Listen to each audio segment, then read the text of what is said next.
కామ్యా కామకళారూపా కదంబకుసుమప్రియా కళ్యాణీ జగతీ కందా కరుణారససాగరా. కామ్య కోరదగినటువంటిది.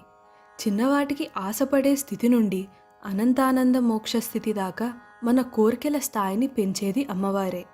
ఈ మధ్యలో మనల్ని ఆదుకుంటూ అవసరమైన ఆశలను తీరుస్తుంది, ఆలోచన స్థాయిని పెంచుతుంది, చివరకు అపురూపమైన మోక్షాన్ని కూడా అనుగ్రహిస్తుంది. కాబట్టి అన్ని విధాలా అందరూ కోరదగినది అమ్మవారే. కామకళారూప కామేశ్వరుని కళ యొక్క రూపమైనది. మంత్రశాస్త్రంలో క్లీం అనే అక్షరాన్ని కామకళా బీజం అంటారు. ఈ క్లీం అనే అక్షరం కా, లా, ఈ, అని నాలుగింటితో కూర్పు కూర్చి చేయబడినది. ఈ నాలుగిటిలో కా, లా, ఈలను వదిలి నాల్గవదైన బిందువుతో కూడిన నాదాన్ని ఎవరు వింటూ ఉంటారో, పలుకుతూ ఉంటారో వాళ్ళు ఉత్కృష్టమైన పదవిని పొందుతారని ఆగమ శాస్త్రాల్లో చెప్పబడుతుంది. బిందువుతో కూడిన నాదము అయ్యవారైతే ఆ నాద రూపమే అమ్మవారు. ఈ రూపాన్నే కామకళా రూపం అంటారు. కదంబ కుసుమ ప్రియ కడిమి పువ్వులయందు ప్రేమ కలిగినది. తులసి, కదంబము అనగా కడిమి, బిల్వము అనగా మారేడు ఇవి చెట్లలో లక్ష్మీప్రదమైనవి. కదంబ వృక్షాన్ని నీప వృక్షమని, కడిమి చెట్లని కవిక చెట్టు అని కూడా అంటారు. కడిమి పూలు అరుణారుణ వర్ణంలో ఉంటాయి కాబట్టి అమ్మవారికి ప్రీతికరం. కళ్యాణి శుభలక్షణములు కలది. కళ్యాణ పదానికి శుభం అని, మంగళప్రదమని అర్థాలున్నాయి.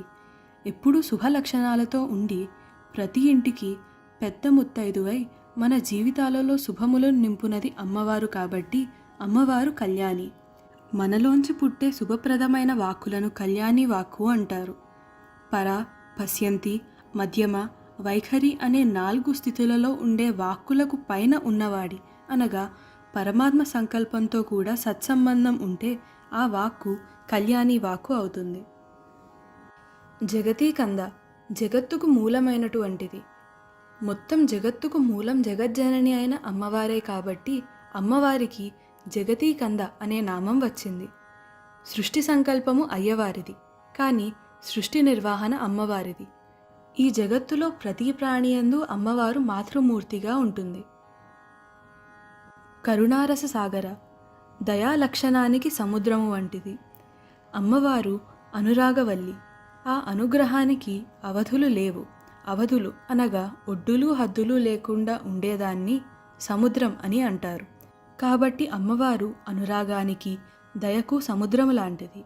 జగజ్జనని కాబట్టి ప్రపంచంలోని సమస్త మానవ, జంతు, వస్తు సంచయం మీద అపారమైన ప్రేమ, దయ, దాక్షిణ్యం ఉంటాయి.